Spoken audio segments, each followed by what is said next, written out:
Assalamu alaikum. Good morning. My dear friend, the chairman of the session, friends, ladies and gentlemen, let me say that I do know you, the chair this morning. He was not telling the truth when he told you that he was nervous I was around. He's so used to big shots all the time. He's one of the better, well-known MCs, very popular here, and actually naming the World Islamic Economic Forum. He was one of those who made it a success in a few of the sessions that we had by moderating. That should really make you happy because that's the truth. Thank you very much for your kind words. First of all, let me touch on a very small but important thing to me, and that is, I regret very much that I was not able to be present at the opening of this conference. I'm saying this because it was listed in the program that I was to be the first speaker and to be the one even to officiate the conference. There was actually some miscommunication about this, and as far as I was concerned, I was not to be involved in that. I thought I should mention this because I stand before you as chairman of the World Islamic Economic Forum, as well as chairman of the Zamdabi Foundation. The names of these two organizations would be affected by me taking leave without knowing, you knowing, because so many of you, so many distinguished people coming from all over the world had come here. They were told what it was, and it was not so. Well, having said that, let me say how pleased I am this morning to be given the opportunity to talk to you. And that the talk centers on women and youth.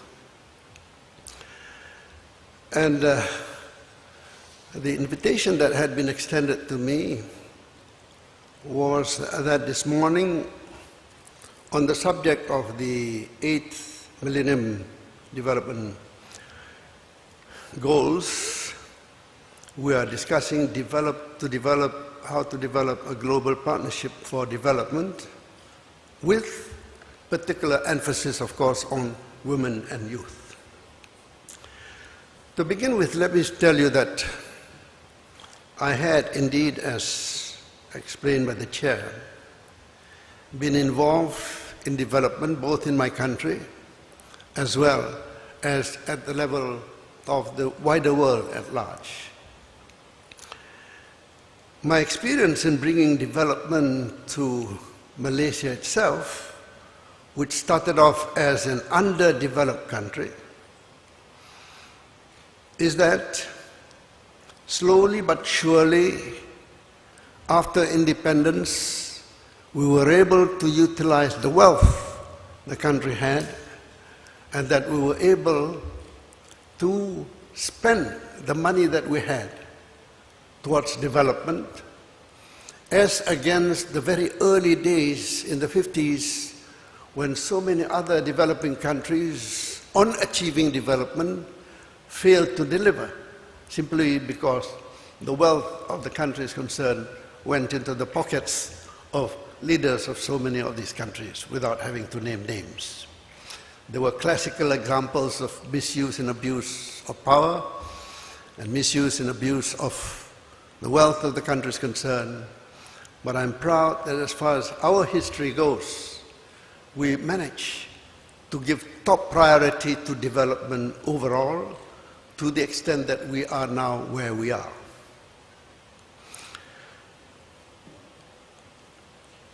What the experience that I went through and Malaysia went through has taught me personally, very important, that any sort of effort to bring about development in a developing country or underdeveloped country must not be based on charity, but on sustainability.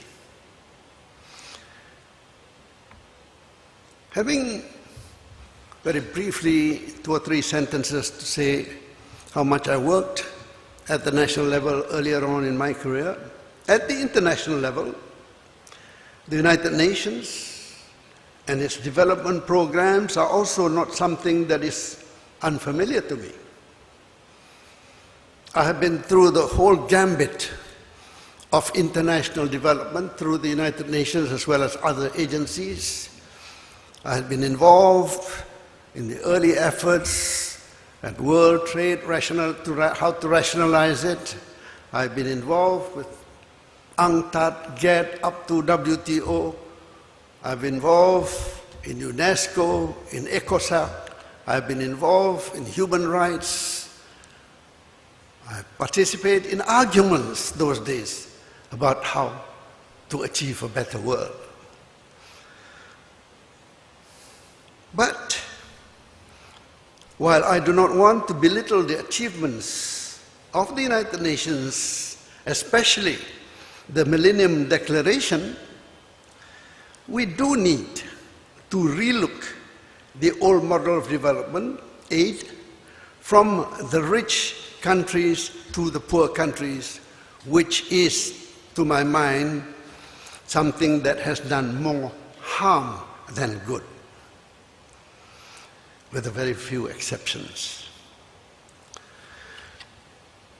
The 8 Millennium Development Goals may be noble in spirit. Unfortunately, though, we live in a less than noble world, with full of less than noble people. And it seems to me that the 8 MDGs have become yet another buzzword for rich countries to give charity to the poor. Corporations also jump on the MDG bandwagon and focus on getting publicity about the good that they are doing rather than actually doing good. I'm of course not saying that all countries or corporations are that bad, of course.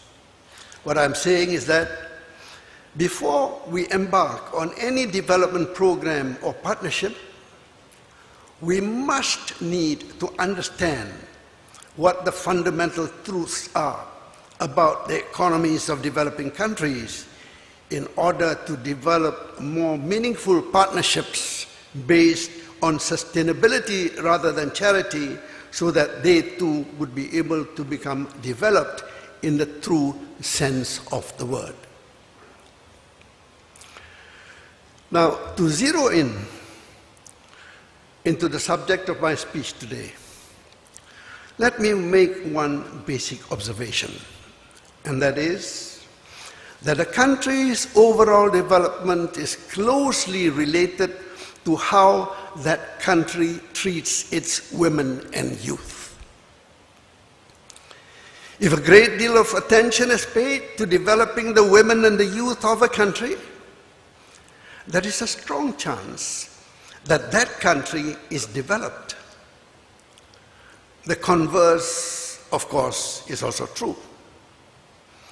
If scant attention is paid to developing the women and youth of a country, that country is most likely to be under the underdeveloped category. I'm of course making a general statement, but one that is based on reality. If one were to take a good look at the countries around the world today, women and youth not only represent the circle of life, but they power the wheels of development.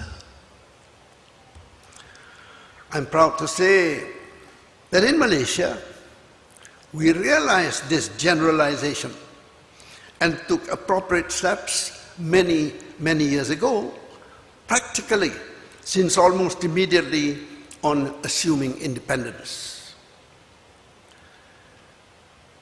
In my early days in government administration and shortly after when I entered politics, I remember having to go into rural villages off the main roads of our country.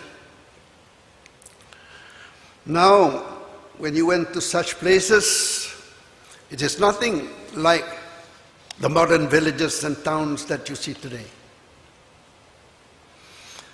We're talking about a very conservative, traditional and feudal society,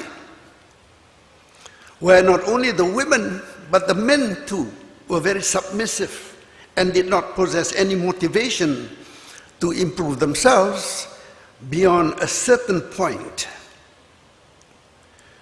We would speak to the parents of the children to instill into them the importance of educating their children, especially their daughters. And I'm giving special emphasis on the daughters because the priority of parents as their daughters, on their daughters was simply to await them to reach the urge of puberty and marry them off. The faster, the more of their daughters get married off, the more successful the parents consider themselves to be in their particular societies. We also at that time conducted adult education classes at community centers in the villages to teach, again, especially the women, even the most basic things as how to read and write, or learn a trade or two, or produce handicrafts for sale. We let them see for themselves the benefits of being literate and educated. This in turn brought about an awareness of the importance of education, which was then instilled into their children. Let me quote some statistics to show how far our country, Malaysia, has succeeded up till now. According to the World Bank's World Development Report 2012, in Malaysia, women make up 47.6% of the country's total labor force. 97.3% of girls enrolled in primary schools reach the last grade, which is slightly more than the 97.1% figure for boys, while the ratio of female to male university graduates is at 60-40. And I can assure you that this figure is increasing for the girls and decreasing for the girls very fast. Apart from an increasing number of women pursuing education in Malaysia, another common scene in this country, as indeed the common scene of many countries in the ASEAN region, is to see whether in the urban or rural areas a very special, interesting scene. And that is to see stalls in the market, stalls in the country bazaar, stalls selling foods and vegetables and sundry shops as well. All these that cater for the daily needs of most people are run by women. Where stalls are mostly run by women, it actually represents women's own role in the small and medium industry sector. Indeed, these businesses form the bulk of women in participating in business in the small and medium enterprises in Malaysia, where, incidentally, SMEs comprise the bulk of the total number of businesses. The majority of these businesses exist without much fuss and fanfare. but they contribute as much as 40% of Malaysia's economy, and many of these SMEs owe their growth to women. We have found that the same statistics are repeated in many developing countries. Indeed, one should take serious notice of this phenomena, since herein lies the real potential for dynamic economic development. To ignore the development of women would mean ignoring the development of the SME sector, and by extension, the development of a nation's economy. At the World Islamic Economic Forum Foundation, of which I happen to be the chairman, we set up the WIEF Business Women Network to provide a networking platform for women entrepreneurs in Muslim business communities. Through this network, they share their expertise and skills, support and mentor each other, upgrade their branding and marketing techniques, and create worthwhile business relationships across different countries. The WIF sees women entrepreneurs as crucial to uplift the status of SMEs. Indeed, it is in line with the goals of the Global Women Empowerment Agenda to elevate the status of women worldwide. Our aim is to build the entrepreneurial capacity of women to overcome economic and social barriers and achieve social sufficiency. The arrival of the digital age and its rapid development has made the challenges needing more urgent attention. One might claim it is an easy enough task and anybody could manage it, you might say. But truth is that women, in spite of their crucial potential, have too long been ignored, and this situation needs serious, focused correction. Let me now turn our attention to youth. It has often been said that the youth of today are the leaders of tomorrow.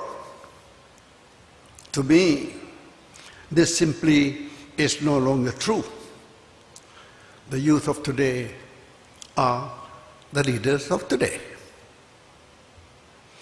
Leaders of developing countries, especially, and those leaders who are aging, in other words, the elderly ones, those leaders who always lecture to say, we know best and everybody else should follow us, would better believe it, that the youth of today are the leaders of today.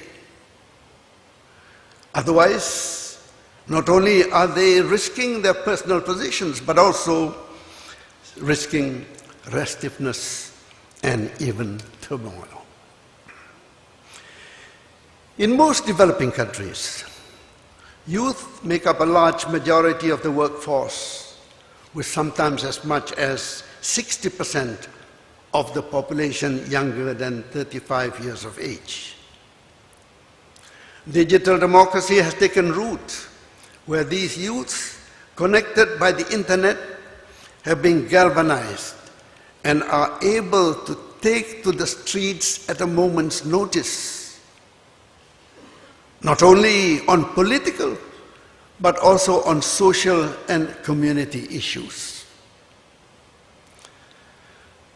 From gathering out of nowhere, being able to get hundreds gathering together to dance a certain newly introduced dance in a square to the surprise of everybody, to galvanizing people of all ages together to protest or support political issues.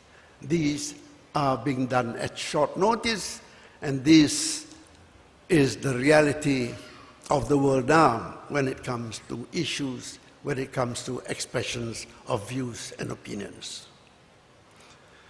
But all these developments should be seen as something positive, as it shows that they are a potent force, and if channeled in the right direction, could positively contribute to a nation's development. Inability to deal with this challenge would result in negative consequences, of course. This potential, however, only becomes unleashed if they are given proper education. That's the key to it. Without a comprehensive education to provide the youth with the skills in order for them to be socially conscious, responsible, and competent, the developing world cannot realistically expect its position to improve. When we speak about education, we need to look at it holistically.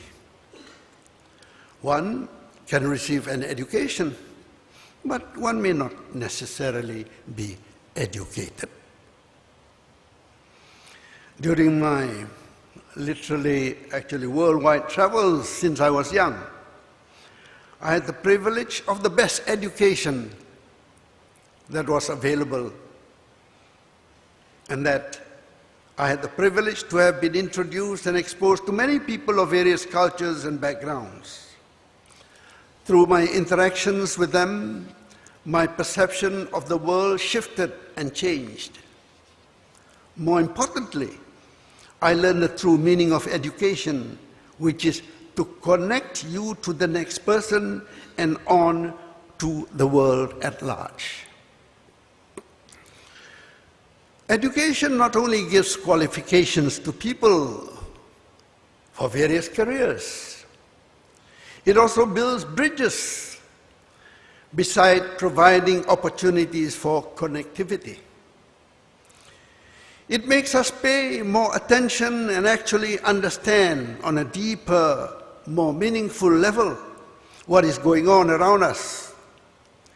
It lets us connect ourselves to our fellow men, our nation, and towards humanity as a whole. The result is an empowered individual, equipped with the mindset and skills to sufficiently fulfill his roles in society. A person with a transferable asset, not subject to the law of diminishing returns. The development of education is just as important, if not more important, than food, energy, or water security. However, many governments have failed to nurture their younger citizens, leading to a severe lack of skills among its workforce.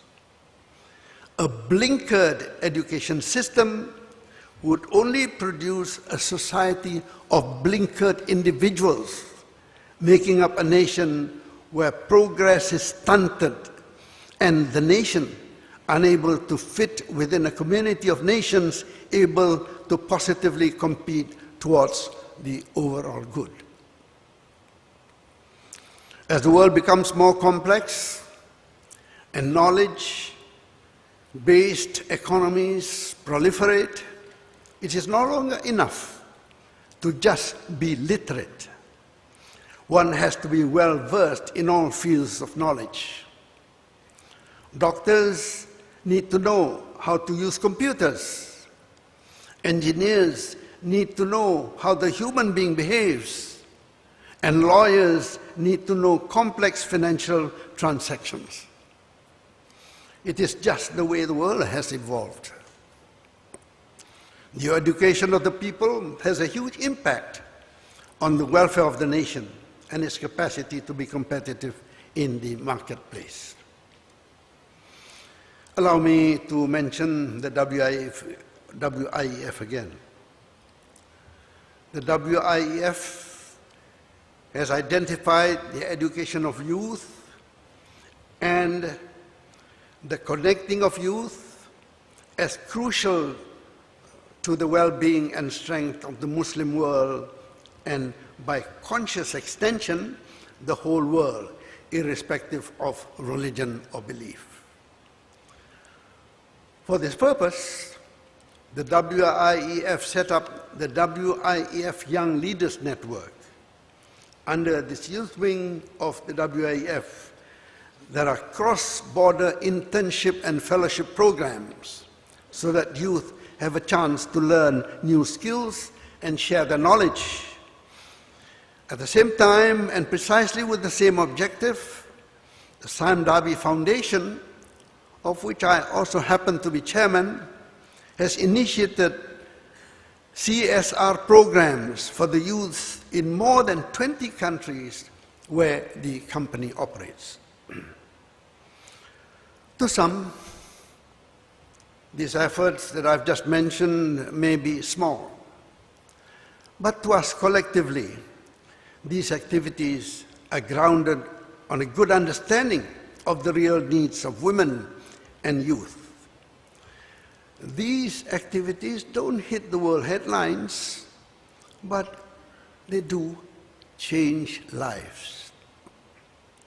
It is a slow and steady process that demands faith, demands patience, and demands dedication. Global partnerships and development need not necessarily mean big charities giving out huge handouts. Instead, we should start from the bottom up, empowering women, building SMEs, and developing entrepreneurship among youth so that they are not mere sideline observers of global partnerships, but participants. And ladies and gentlemen, central to all these that I've just said, initiation of programs, the need for education, development of youth, role of women, and what needed to be done, especially at the smallest level, working upwards. Central to all these is, of course, how we can persuade countries, leaders, big players, how to persuade them. It's worthwhile to start from the bottom, because the bottom is where the need is.